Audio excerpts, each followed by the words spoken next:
bienvenue sur ma nouvelle chaîne YouTube Déployez vos ailes. Et aujourd'hui, j'ai l'honneur et la joie d'accueillir Anna Gaëlle Kervella. J'ai bien prononcé. C'est ça, tout à fait, Kervella. Voilà. Alors aujourd'hui, toi, tu es psychologue. Tu es surtout spécialiste dans l'aide pour les gens qui sont dans le deuil, etc. Tu m'as expliqué un petit peu.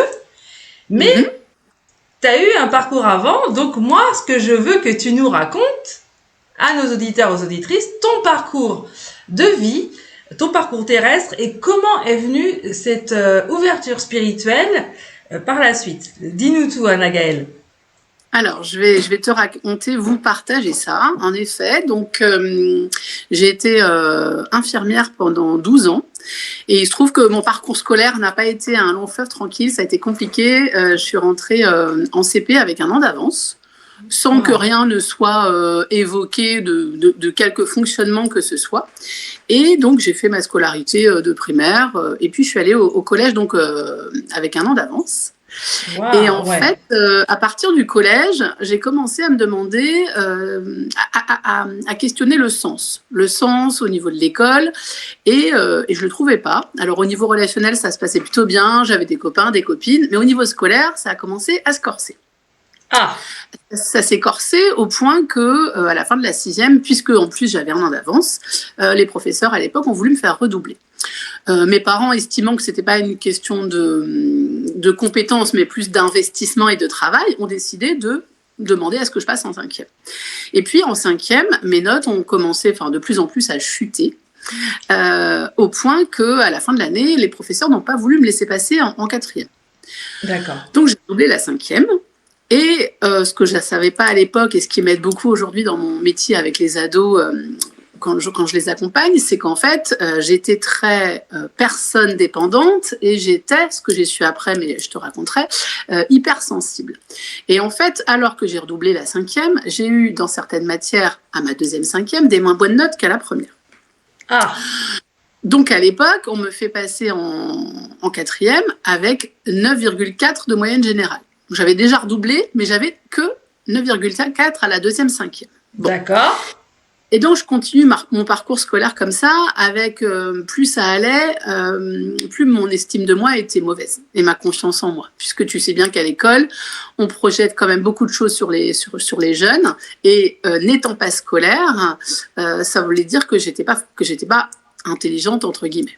Oui, enfin bon, on est dans un moule éducatif, voilà, aussi. Évidemment, c'est pour ça que, si tu veux, ce parcours-là, il est intéressant aussi pour les jeunes que je reçois. Bien sûr.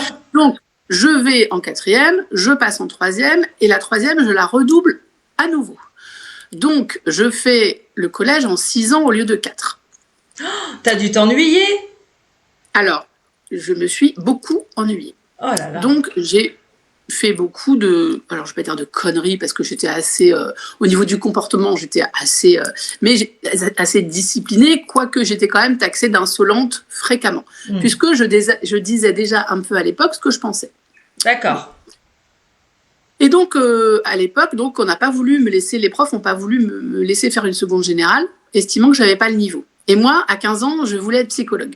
Et j'ai bien compris qu'en fait, je n'y arriverais pas à l'époque, puisqu'on m'a dit, vu tes notes... Mais c'est quand même bien, à 15 ans, tu savais que tu voulais être psychologue. Alors, je n'ai jamais osé le formuler à qui que ce soit, si tu veux, parce que moi, à l'école, mes copines, elles venaient se confier à moi. Les gens venaient me parler. Oui, mais moi aussi, mais j'étais complètement jet-larguée, je savais pas du tout, mais que toi, tu le savais déjà. Alors, il y avait quelque chose au fond de moi, c'est-à-dire que moi, je me disais, je veux être psychologue. Ah ouais. Mais on m'a dit, tu n'y arriveras pas. Donc, j'ai pas fait une seconde générale, donc j'ai fait une seconde à l'époque technologique, où j'étais pas du tout à ma place. Pas du tout à ta place. Bon, j'ai continué le lycée, et j'ai pas eu mon brevet des collèges, à l'époque, ce qui était quand même pas... Ouh là là, tu n'as pas ton brevet des collèges, c'était l'horreur. Non, c'est ça. Et moi, il faut savoir aussi que j'avais un papa, moi je suis l'aînée d'une fratrie de 3 filles, et j'avais un papa qui était un intellectuel, qui était notaire, qui était très, qui lisait beaucoup, qui avait beaucoup d'espérance sur vous, certainement. Ouais. C'est ça. Et moi, j'étais le petit vilain canard pour mon père, parce qu'il avait l'impression que de toute façon, on ferait pas grand-chose de moi. Bon. Et donc, enfin, c'est comme ça que je le vivais. C'est pas Oui, forcément oui, c'est ce que tu ressentais mais à l'instant T, d'accord. voilà. Et puis donc, je suis allée, donc j'ai fait mon lycée, j'ai quand même eu mon bac à l'arrache avec 10,00, mais je l'ai eu. Et donc à l'époque, je me dis, bon, comme psychologue, je pense que je n'y arriverai pas. Moi, prendre soin des gens, ça fait sens. Donc, je vais tenter le concours de l'école d'infirmière. Mais je me dis, comme de toute façon, vu mon niveau scolaire, je ne l'aurai pas du premier coup, je vais faire une prépa. Et je me dis, je vais quand même passer le concours pour voir ce que c'est. Et donc, j'y vais à passer le concours, mais j'y vais sans avoir du tout travaillé. Bien sûr. J'y vais vraiment en mode détente. Peace and love. C'est ça. Et là, j'ai mon concours. Oh, et je me dis, c'est pas possible. Je me dis, ils se sont trompés. Enfin, mais bon, on me dit, ok, vous êtes prise. Et à l'époque, j'avais passé le concours à l'école d'infirmière de Brest, qui est à 45 minutes de chez moi. Et l'école d'infirmière de Brest m'appelle en me disant, vous êtes sur liste d'attente à Brest, mais il y a de la place pour vous à l'école jumelée avec nous à Paris. Bon, mais je suis au téléphone et j'ai pas le temps de réfléchir en fait. On me dit, soit vous prenez la place, soit et sans même en parler à mes parents, je dis ok, enfin oui, je viens. Et je raccroche et je me dis bon voilà, je vais devoir partir à Paris. Et c'était une semaine après la rentrée avant la rentrée de septembre. Donc me voilà partie à l'école d'infirmière à Paris.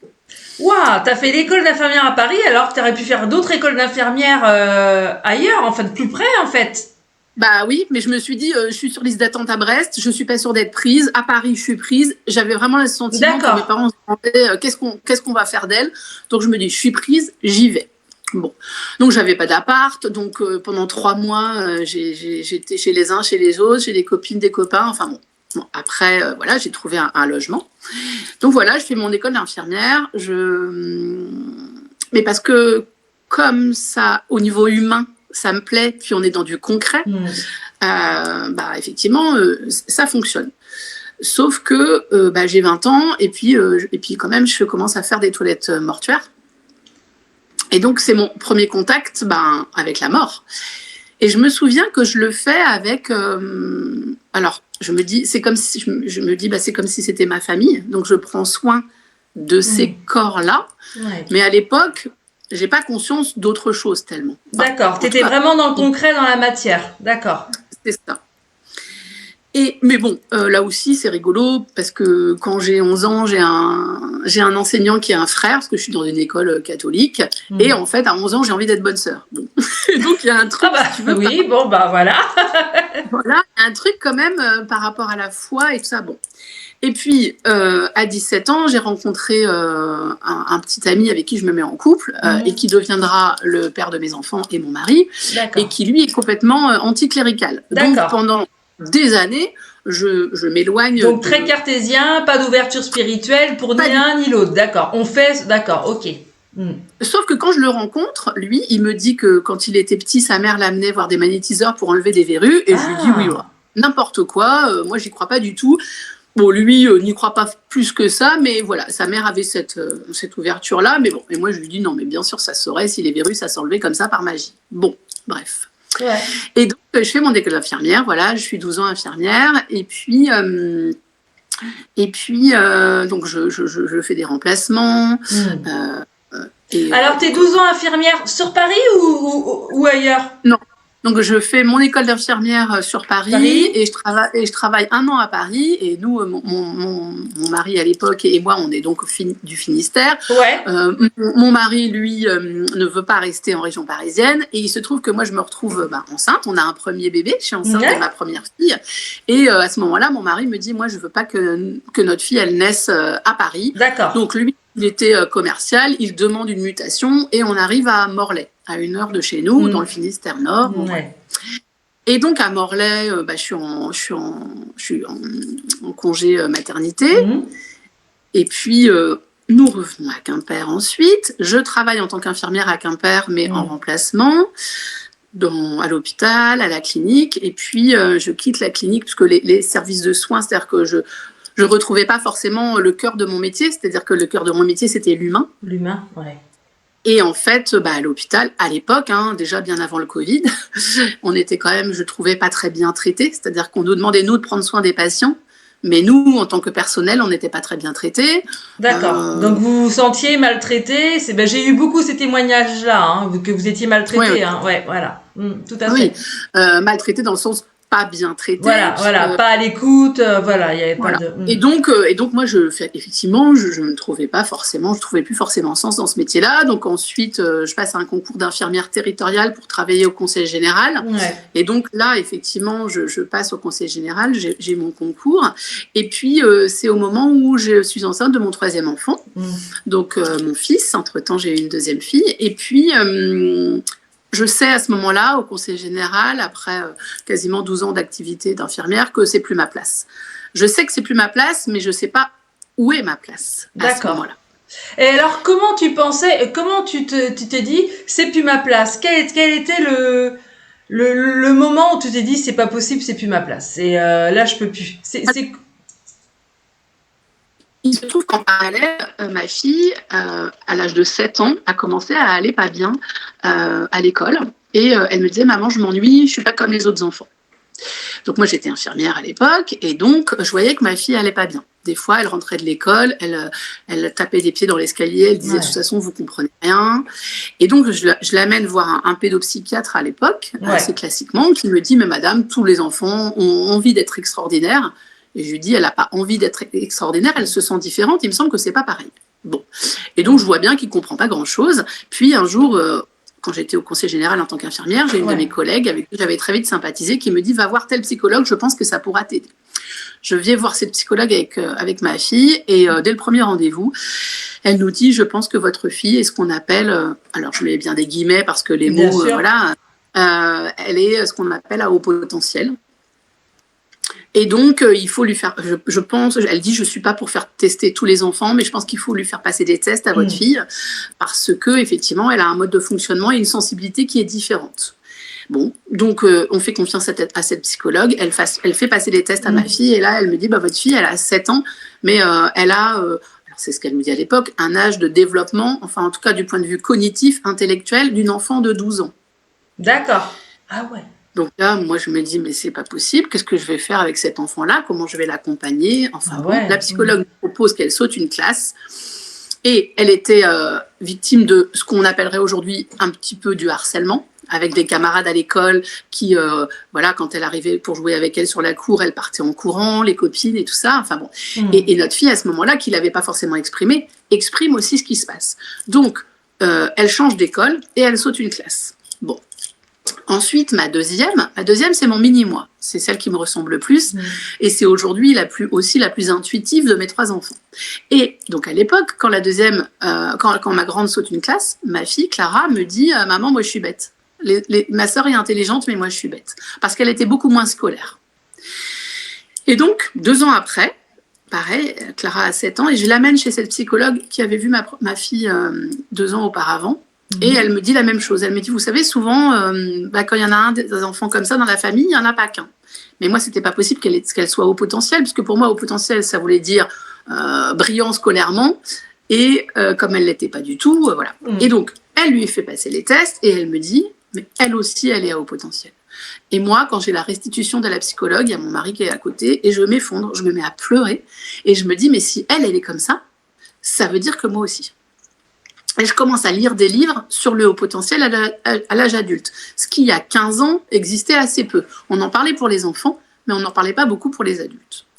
Et puis, je tombe sur un livre qui s'appelle « Je pense trop » de Christelle Petit-Colin. Et donc, je lis ce livre-là. Donc, Christelle Petit-Colin, elle ne parle pas de haut potentiel, elle parle de personnes surefficientes.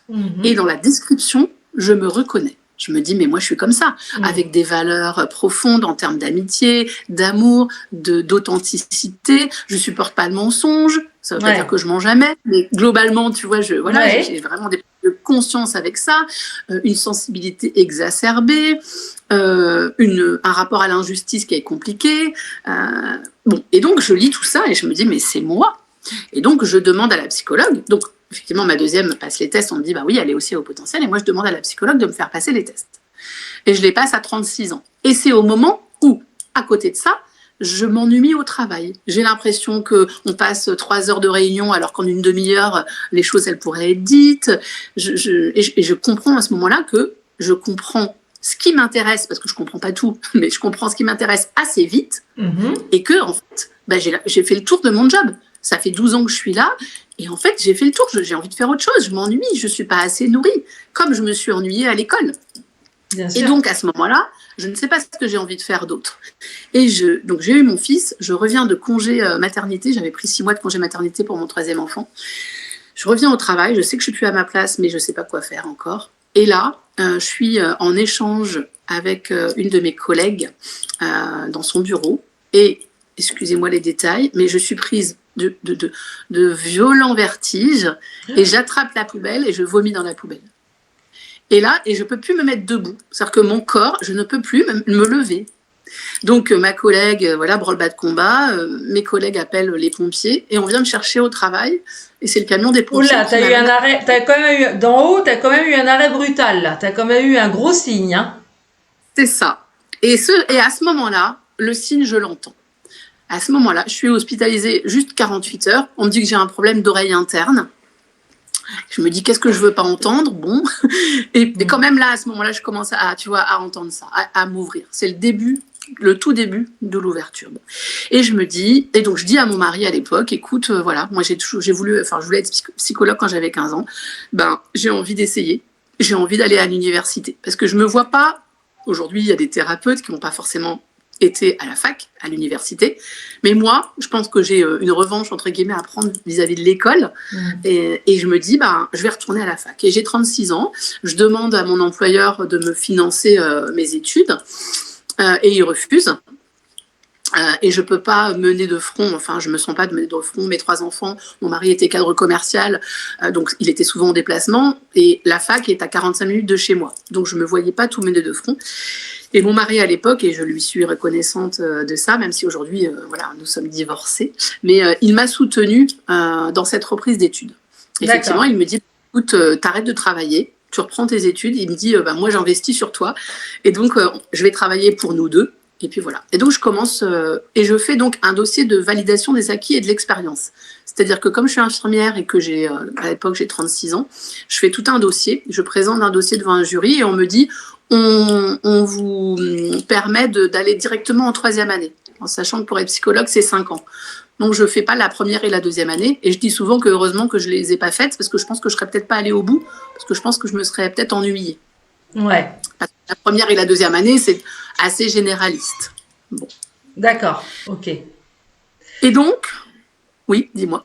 Non, et voilà, donc du coup, tu reprends tes études pour être psychologue, on est d'accord? C'est ça. Voilà. C'est ça. Sur combien de temps?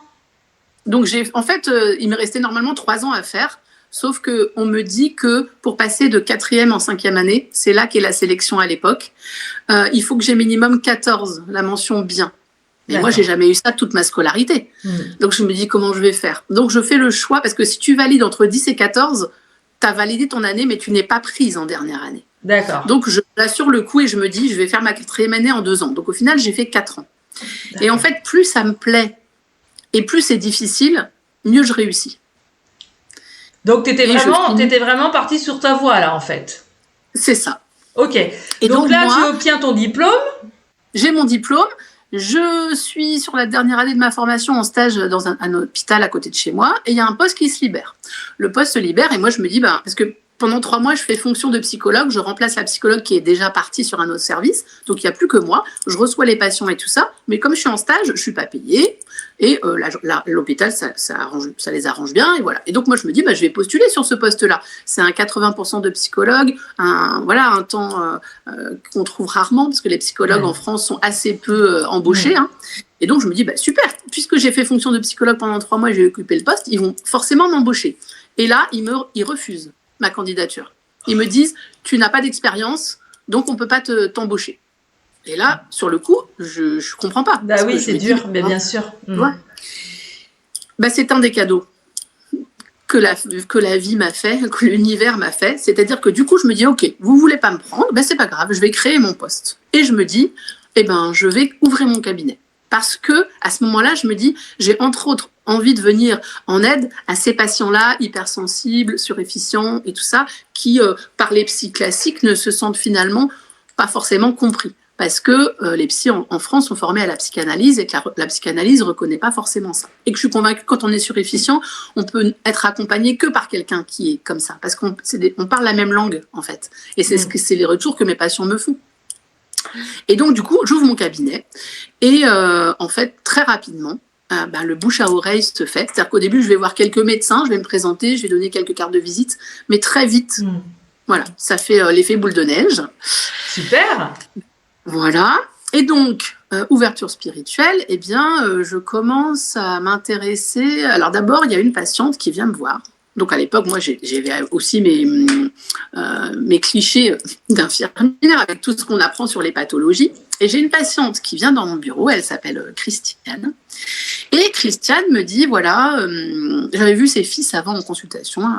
Et donc, elle me dit, voilà, je viens vous voir parce que je suis en arrêt maladie. Mon médecin m'a mis sous traitement parce qu'elle me dit, parce qu'elle me connaissait déjà pour ses fils, donc elle avait confiance en moi. Et donc, elle vient en me disant, voilà, j'entends des voix. Donc, moi, j'ai quand même dans ma tête, t'entends des voix, t'es schizophrène. Et en même temps, j'ai l'intuition que c'est pas ça. Mais bon, donc je la laisse, je l'écoute. Et elle me dit, voilà, en fait, ma mère est décédée et je communique avec ma mère défunte. Et l'autre jour, mes enfants font des concours de dessin chaque année et c'est toujours le même qui gagne, son dessin est mieux classé que celui de l'autre. Et ma mère m'a dit l'autre jour, dis à ton fils, celui qui gagne jamais, de changer son dessin parce que s'il participe au concours avec le dessin qu'il a fait, il va pas gagner. Mais s'il change son dessin, il va gagner. Et elle me dit, c'est ce que j'ai fait. Mes fils m'ont un peu trouvé bizarre, mais mon fils, c'est ce qu'il a fait. Et figurez-vous qu'il a gagné le concours de dessin. Et elle me dit, et elle était à l'époque aide à domicile, et elle me dit, des fois, elle me dit l'autre jour, j'étais chez une dame, et puis la dame, elle était avec son fils à l'étage, et j'entends, elle me dit, alors que je ne collais pas mon oreille à la porte, j'entends que le fils dit à sa mère, les aides ménagères, elles font pas bien leur boulot, parce qu'il y a des toiles d'araignée dans ta maison, enfin bon. Et donc, elle me dit, ma patiente, du coup, je prends un escabeau, j'entends ça, je prends un escabeau et je commence à enlever les toiles d'araignée. Et là, la dame redescend et elle l'engueule en lui disant, mais vous écoutiez à la porte, c'est pas possible, vous n'avez pas pu entendre. Et elle vous dit, si, je vous jure, j'ai entendu. Bon. Et là, moi, je dis à Christiane, écoutez, ça dépasse mes compétences, mais je pense que vous êtes médium. Parce que j'avais lu le premier livre que j'ai lu sur oui, c'est Stéphane Alix. Voilà. Ouais. Donc, effectivement, et tout ça se passe au même moment. Je lis Stéphane Alix, je lis le test, et là, il y a tout un pan qui s'ouvre devant moi. Oui, il y a une ouverture spirituelle qui s'est faite petit à petit, ouais, tout à fait. Voilà. Et donc Christiane, voilà, donc je lui dis ça, bon, et elle me dit, voilà, j'ai pas pris le traitement parce que je sais que c'est autre chose. Et puis, elle revient quelques mois après, et en fait, elle me dit, écoutez, je voulais vous remercier parce qu'en fait, je me suis installée en tant que médium. Ah, donc, ouais. Elle me donne des cartes, et puis un jour, j'ai une patiente qui vient et qui cherchait des réponses sur sa filiation, et je ne sais pas là aussi pourquoi, mais je lui dis, allez voir Christiane, allez voir cette personne, je pense qu'elle pourra vous aider. Et ma patiente va la voir, et elle revient, et elle me dit, c'est un truc de dingue, parce que oui, parce que tu as beaucoup de patients qui viennent, qui ont perdu des enfants, ou qui ont perdu maman, papa, ils viennent souvent te voir, tu fais un accompagnement, justement. Ouais. C'est ça, c'est-à-dire que effectivement, avec la connexion que j'ai aujourd'hui, je peux les accompagner sur ce chemin aussi d'ouverture. Alors, est-ce que des fois, lors d'une séance, tu peux avoir des messages? Oui. Anna Gaëlle, dis-nous tout, parce que c'est intéressant, ça. C'est ça. Alors là, vraiment, Karine, je fais vraiment mon coming out. Oui, c'est intéressant. Ouais. Parce que c'est vrai que c'est pas forcément des choses que je dis à tout le monde, voilà. Mais j'ai eu plusieurs expériences comme ça. Alors la première que j'ai eue, c'est une femme qui vient et qui a lu des choses sur l'hypersensibilité et sur les personnes suréfficientes, et elle vient pour me confirmer qu'elle est bien comme ça. Et donc elle arrive et puis elle me dit, voilà, je viens parce que j'ai lu tel livre et tout ça. Je lui dis, oui, mais ça vous l'êtes, c'est sûr, mais je dis, c'est pas pour ça que vous venez. Mais je sais pas pourquoi elle vient à ce moment-là. Et elle me raconte qu'elle n'a pas d'enfant et qu'elle a perdu son neveu qui avait 10 ans, il a eu un cancer, et qu'avec sa sœur, la maman, elles l'ont accompagné sur sa fin de vie et que c'était plutôt paisible. Elle me dit ça. Et en fait, je demande à cette patiente, je voulais savoir si son neveu, avant de décéder, il habitait près de chez elle. Et je voulais donc lui demander, est-ce qu'il était là? Est-ce qu'il était là avant de mourir? Et je lui dis, est-ce qu'il est là? Et à ce moment-là, quand je lui dis, est-ce qu'il est là?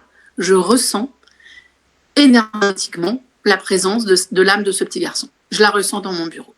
D'accord, ok. Et je lui dis, en fait, on ne se verra plus, vous l'avez votre réponse. En fait, il est là. D'accord. Et on se prend dans les bras, et effectivement, on ne s'est jamais plus revus. Parce que je suis une psy aussi, parfois, qui fait des câlins. D'accord, ok. Donc souvent, quand tu as des gens qui viennent te voir pour justement qu'ils ont perdu un tel, papa, maman, ou frère, sœur et tout ça, des fois, ça peut t'arriver en tant que psy d'avoir justement des messages. Mais tout le monde n'est pas ouvert en fait, en plus. Non. Alors là aussi, moi, je me rends compte avec l'expérience aussi au fil du temps, c'est-à-dire que quand je le dis, c'est que je sais que la personne peut l'entendre. Des fois, il y a des choses que je dis pas. Et il y a pas qu'avec les défunts, il y a aussi avec les vivants. Mais pour le coup, alors quand on me demande, je dis que c'est de l'intuition. Et ça marche bien, ce mot-là. J'ai une jeune, il y a quelques temps, qui vient, et je sais de façon intuitive, c'est la première fois qu'elle vient, je sais qu'elle a subi des attouchements sexuels. D'accord. J'ai l'info. J'ai cette intuition. Ouais. Et donc, je lui pose la question, parce que si je la laisse me le dire, elle me le dira peut-être jamais. D'accord. Ou en tout cas, ça va prendre plus de temps. Oui. Donc, je fais cette hypothèse. Je lui dis, est-ce que tu as subi des attouchements sexuels? Elle me dit oui. Et là, elle n'est pas plus étonnée que ça que je pose la question. D'accord. Et à ce moment-là, j'entends à mon oreille droite, clairement, cousin.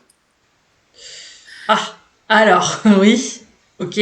Du coup, je lui dis, parce que je me dis que cette info-là, elle n'est pas là pour rien. On me la donne, mais c'est pas pour moi, c'est pour la transmettre. D'accord. Donc je lui dis, est-ce que c'est ton cousin qui t'a fait ça? Et là, elle blêmit et elle me dit, comment vous savez? Et je lui dis, c'est une intuition. Et en effet, c'était son cousin. Elle ne voulait pas en parler à sa famille parce que c'était son cousin, c'était le fils de la sœur de sa maman. Ouais. Elle ne voulait pas en parler, mais ça lui a permis d'en parler, de déposer ça devant moi. Ouais. Voilà, on en a parlé. Et je l'ai vue une autre séance après. Et après, la maman m'a remerciée en me disant, elle va beaucoup mieux, merci de votre accompagnement. Par contre, ta patiente la maman de la patiente n'est pas au courant. D'accord, ok. Non. Okay. Non, parce que donc elle a déposé ça chez toi, à toi. Elle avait 17 ans, alors elle était mineure, mais pour que les ados et les enfants aient confiance en moi, je suis dans le secret professionnel aussi avec eux. Sauf si l'enfant ou l'ado est en danger, auquel cas, évidemment, et je leur dis, je suis obligée, j'essaie de les convaincre et je leur dis, je peux pas garder ça. Est-ce que tu me dis, j'en ai beaucoup d'histoires comme ça, d'attouchements avec l'oncle, le cousin, le voisin, il y a beaucoup d'histoires comme ça. Bien sûr. Voilà, mais c'est extraordinaire. Alors en fin de compte, t'as des là, en tant que psychologue, t'as des infos qui viennent d'en haut, de la source, de l'au-delà, mais c'est magnifique. Et du coup, quels sont tes projets? Est-ce que tu as envie d'écrire un livre? Tu fais des conférences? Dis-nous tout. Alors, en fait, donc je suis dans mon cabinet actuellement, ça fait 7 ans que j'y suis, mais j'avais un autre cabinet avant, au début de mon activité. Et quand j'étais dans cet autre cabinet, donc ça fait plus de 7 ans, je disais que je voulais qu'un jour j'écrirais un livre. Ouais. Et à l'époque, je me disais, j'écrirais un livre sur le haut potentiel. Et en fait, je n'ai jamais écrit ce livre sur le haut potentiel. Mais aujourd'hui, je sais que le livre que je suis censée écrire, c'est pas là-dessus. En fait, ce que j'ai envie de partager, c'est ce que je partage aujourd'hui avec toi et avec tes auditeurs, c'est effectivement ce parcours-là de psychologue atypique et spirituellement connecté, tu vois. Ouais. Parce qu'à côté de ça, alors c'est pareil, dans ma vie, j'ai une anecdote comme ça, dans ma vie personnelle, un jour, je vais boire un verre chez un copain, je connaissais assez peu sa compagne, on boit un verre et puis ils me disent reste dîner avec nous, donc je reste dîner avec eux. Et puis à un moment donné, alors qu'on est en train de parler, je lui dis Elodie, t'es enceinte? Et elle me dit non. Elle me dit on essaie, mais pour l'instant ça fonctionne pas. Et avec une assurance qui venait d'ailleurs, j'en suis sûre aujourd'hui, je lui dis si, t'es enceinte, ou alors si t'es pas enceinte, c'est pour bientôt et ce sera une fille. Et ils me regardent tous les deux, et puis moi je reprends ma conversation comme de rien n'était. C'est ce qu'on appelle des messages spontanés. Ouais. Et donc, mais je suis même étonnée moi-même, mais il faut que je le dise, voilà. Bien sûr. Et 3 mois après, je revois mon ami, il s'appelle Loïc, s'il écoute, il se reconnaîtra. Et donc, je passe devant son bureau et je vois qu'il est là, donc je vais le voir. Ouais. Et là, il me dit, mais qu'est-ce que tu fais là? Je dis, je viens de dire bonjour. Il me dit, mais tu sais d'où on sort? Non, de chez la gynéco. Il me dit, tu te souviens, quand il y a 3 mois, tu nous as dit qu'Élodie était enceinte? En fait, il me dit, on venait de le savoir, mais personne ne le savait. Et quand t'es parti, je me suis fait engueuler par Élodie parce qu'elle m'a dit, mais pourquoi tu lui as dit? Et il a dit, mais je te jure, je lui ai pas Rien dit. dit. Ouais. Oh, c'est extraordinaire. Mais t'en auras de plus en plus de messages spontanés comme ça. Hein. Tu pourras être en vacances, au marché ou au resto. Ouais. C'est les messages spontanés qui arrivent comme ça, au bon endroit, parce qu'il faut le dire. Mais c'est super. Et donc, du coup, tu as un projet de livre en cours? Donc, j'ai un projet de livre. Mais tu sais bien que dans la matérialité qui est aussi la nôtre, j'ai des consultations au cabinet. Donc, moi, je suis divorcée. Alors, j'ai un compagnon, mais voilà, je suis indépendante à tous les points de vue et financièrement notamment. Donc, il y a des fois où je me dis, ah oui, mais j'ai pas le temps. Et puis, est-ce que ça va intéresser les gens? Et en fait, j'en ai lu pas mal de témoignages. Je suis en train de lire ton livre et c'est vrai que je sais que c'est maintenant. Donc, je ne sais pas ce que ça donnera, mais en tout cas, avant que ça puisse produire un livre, il faut déjà que j'écrive. Et puis, tu as déjà fait des conférences, toi, en plus, Anna-Gaëlle? Oui, alors j'en ai fait une il y a 2 ans. Et puis, j'avais laissé un peu ça, j'avais laissé un peu ça en sommeil. Mais comme dit Florence Hubert, qui est maintenant devenue une de mes amies, en fait, à ce moment-là, il y a 2 ans, elle dit, en fait, tu as été prise en charge. C'est-à-dire que je n'avais rien préparé. Ouais. C'était sur sollicitation d'une copine qui organise des événements et en fait il lui manquait un conférencier, donc 2 jours avant la conférence elle m'a dit est-ce que tu peux faire une conférence, et je lui dis mais tu veux que je dise quoi, j'ai pas le temps de préparer quoi que ce soit. Et puis en fait elle m'a dit tu peux parler de ce que tu connais, de ton expérience professionnelle, et j'ai raconté effectivement ce que voilà mon chemin. Et donc là, en début d'année, avec mon compagnon, nous avons créé une association. Oui, il y a une association que tu as créée. Alors raconte-nous un petit peu ton association, justement. L'association, elle s'appelle Mia Stella Bretagne. Donc Mia Stella, c'est mon étoile. Où est-ce qu'on peut vous trouver sur Internet en tapant Mia Stella étoile? Mia Stella Bretagne. Mia Stella Bretagne, d'accord. Voilà, sur Facebook. Sur Instagram, on est un petit peu moins actif pour le moment. Mais voilà, on a une page Facebook. Alors, qu'est-ce qu'elle raconte-nous? C'est quoi pourquoi vous avez créé cette association? Dis-nous tout. Ouais. Comme moi, j'ai eu cette ouverture de conscience. Mon compagnon aussi, qui avait ça en lui, mais voilà. Et si je peux me permettre, qu'est-ce qui fait ton compagnon dans la vie? Alors oui, mon compagnon, en fait, il a été 24 ans dans la banque, directeur de la communication, directeur de la sécurité. Il a occupé plusieurs métiers au sein de la banque. Et en fait, il a, lui, fait un burn-out. D'accord. Il y a 2 ans. Oui, comme plein de personnes qui sont qui courent, Voilà.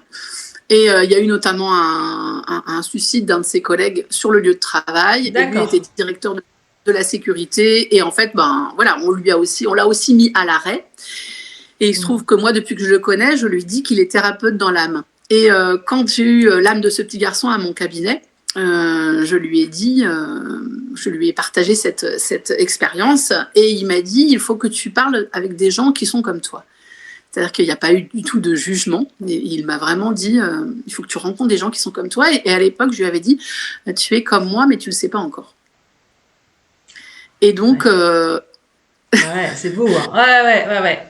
Ouais, et je sais aussi que notre relation est là pour nous aider tous les deux à évoluer encore davantage. Donc du coup, tous les deux, vous avez créé cette association-là, en fait. Voilà, tous les deux.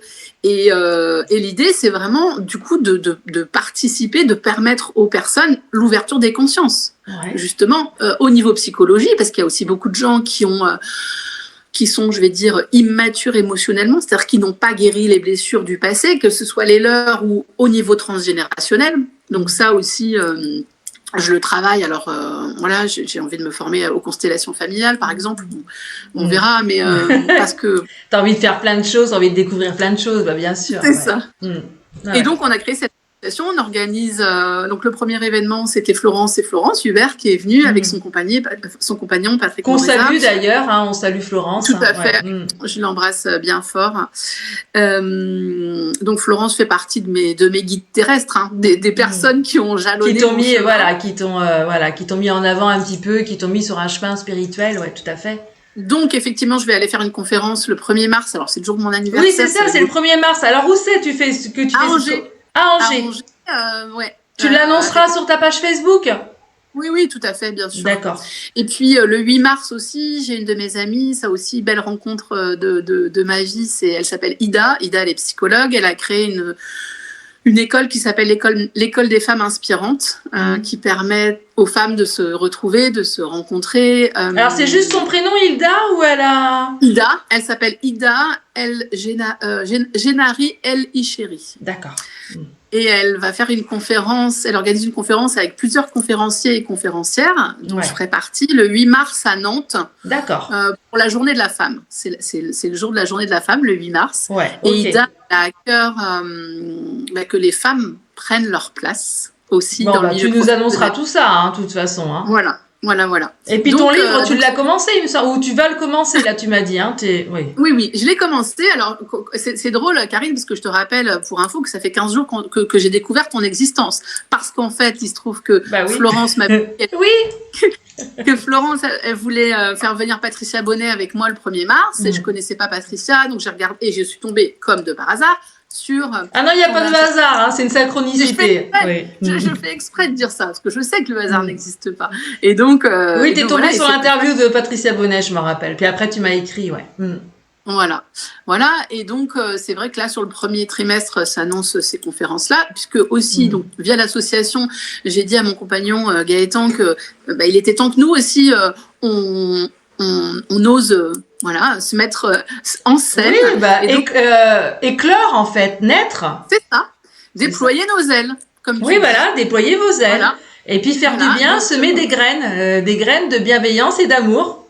Voilà. C'est ça. Donc le 2 février, c'était un dimanche après-midi à Quimper, via notre association. Nous allons l'un et l'autre partager nos trajectoires, notre chemin de vie jusqu'à maintenant, et avec quelqu'un que j'ai rencontré aussi récemment, qui s'appelle Sophie, et qui est médium, et qui fera sa première médiumnité publique avec nous, et qui partagera son expérience. Waouh, super! Voilà. Et est-ce que toi, tu as déjà été voir des voyants, des médiums? Est-ce que tu t'es déjà fait tirer les cartes? Est-ce que tu as déjà fait des contacts défunts? Dis-nous tout. Alors là aussi, mon expérience, c'est-à-dire qu'il y a beaucoup dans la vie, si on est capable de les voir, on a beaucoup de cadeaux. Parfois, c'est des cadeaux cachés. Parfois, on a l'impression que c'est un peu des cadeaux empoisonnés. Et moi, j'ai été mariée, en couple, mariée 22 ans, en couple 28 ans avec le père de mes enfants, que j'ai beaucoup aimé. Il m'a aimé, je ne reviens pas là-dessus. Mais il s'est passé des choses dans notre relation... un peu compliqué pour moi, et notamment à 40 ans, au moment où je m'installe en libéral en tant que psychologue, au moment où j'ai mon diplôme, j'ai l'intuition profonde qu'il me trompe. D'accord. Donc, je me dis, ça fait longtemps qu'on est ensemble, ça peut arriver. Et donc, je lui pose la question. Et il nie, il me dit que non, pas du tout. Un jour, il me dit, tu veux quand même pas que je te dise que je te trompe, alors que je te trompe pas, juste pour te faire plaisir. Donc, je me dis, c'est moi qui dois psychoter. Et le couple, à ce moment-là, va pas très bien, mais voilà, il y a des hauts et des bas. Bien sûr. Arriver. Et puis, je vais voir mon médecin généraliste, à ce moment-là, qui est une de mes copines, qui n'est plus médecin, et qui est devenue, qui travaille en astrothérapie. Ah oui, d'accord, Et cette médecin copine me dit, écoute, je te donne les coordonnées, parce que j'allais pas bien, donc je vais la voir pour ça, vraiment, j'allais pas bien. Et elle me dit, je te donne les coordonnées de quelqu'un, et puis appelle-la, ça pourra sûrement t'aider. Et moi, dans ma croyance de l'époque, je me dis, elle est psy, la personne qu'elle m'a conseillée. Et donc, j'appelle cette femme pour prendre rendez-vous, et elle me dit, non, mais on a dû mal vous aiguiller, parce que je suis pas psy, je suis voyante. Et je suis pas en Bretagne, je suis à Marseille. Oula. Et là, je comprends pas, et en même temps, je me dis, si ma copine médecin m'a donné ces coordonnées-là, c'est que là aussi, c'est pas un hasard. Et donc, je prends rendez-vous avec cette femme au téléphone, et donc je l'appelle, et elle me dit, dès les premiers mots, elle me dit, vous êtes mariée? Je lui dis oui. Et elle me dit, il y a une trahison. Elle me dit, votre mari, il a une autre femme dans sa vie. Ouais. Et là, je le sais en fait. J'en étais convaincue. Donc c'est pas non plus. Ouais. C'est quand même un choc parce que voilà, quelqu'un de l'extérieur qui ne te connaît pas. Donc c'était ma première expérience. J'avais 40 ans, ma première expérience de voyance. Je n'en avais jamais eu jusque-là et voilà. Et donc voilà, et elle me dit, et c'est pas la première fois. Ouais. Et nous nous étions séparés quand nous avions 30 ans. Il a le même âge que moi. Et pareil, on s'est remis ensemble 9 mois après, et je lui avais posé la question, est-ce que tu as rencontré quelqu'un d'autre et tout ça. Il m'avait dit non, et bon, c'était resté de côté. On a été à nouveau ensemble, on a été à nouveau 10 ans heureux ensemble, et j'ai eu mon 3e enfant. Donc il n'y a pas non plus d'erreur dans le fait, tu vois, on pourrait se dire, je pourrais me dire, c'est dommage, pourquoi je me suis remise avec lui. Oui, non, je comprends. Ça avait un sens. Oui, c'est comme ça, c'est tout, ouais. Et donc elle me dit ça, elle me dit il y a des gens qui savent, et elle me dit au niveau professionnel il y aura pas de problème, si vous allez réussir très bien et tout ça, et elle me dit par contre un jour vous allez quitter votre mari, vous divorcerez. Et je lui dis mais non, vraiment j'en suis pas du tout là, parce que là aussi on entend souvent dire oui mais t'es allé voir quelqu'un puis ça t'a influencé, mais à ce moment-là vraiment j'en suis pas là du tout. Et donc, après, je mets 2 jours à m'en remettre quand même de cette consultation. Et puis, en fait, je confronte mon ex-mari. Et je lui dis voilà, dis-moi la vérité. Mais ce jour-là, quand tu étais voir cette voyante, excuse-moi, je te coupe, t'étais prête à entendre ou parce que c'est pareil, hein, le rôle parce que moi je suis voyante et médium. Faut faire très attention à ce que tu fais devant le consultant que tu as devant toi. Hein. Est-ce que tu étais prête à entendre ça ou tu venais pour qu'elle te... parce que faut faire attention, parce que c'est dangereux quand même quand tu laisses repartir quelqu'un qui n'est pas prêt. Moi, je fais très attention. Hein. Ouais. Mais tu as raison. Et moi, en tant que psychologue, il y a aussi des choses que je sais pour les gens. Oui, moi aussi, je vois des choses que je ne dis pas. Voilà. Mais en l'occurrence, c'était pour moi un cadeau. Vraiment. D'accord. Et donc, voilà, 2 jours après, j'en parle à mon mari, je lui dis, écoute, voilà, je suis sûre que je sais que tu me trompes, voilà, bon, et on discute, et il finit par me dire, je ne te trompe pas, mais je t'ai trompé. D'accord, ouais. Et là, vraiment, je crois que c'est une des premières fois, en tout cas que consciemment, je commence à écouter mon intuition. D'accord. Et vraiment, aujourd'hui, et dans l'idée d'écrire ce livre, c'est vraiment pour moi un cadeau. C'est-à-dire que je lui dis merci. Je lui dis merci parce que c'est là que je commence à écouter mon intuition vraiment. Ouais. Et donc, après, voilà, je suis encore restée 5 ans avec lui. On a essayé tant bien que mal de faire en sorte que ça fonctionne. Mais moi, en fait, je pense que j'étais déjà partie. Il y avait une partie de cassée, ouais, tout à fait. Ouais. En tout cas, franchement, tu as un très beau parcours. Tu as une belle ouverture spirituelle qui commence à grandir, à évoluer.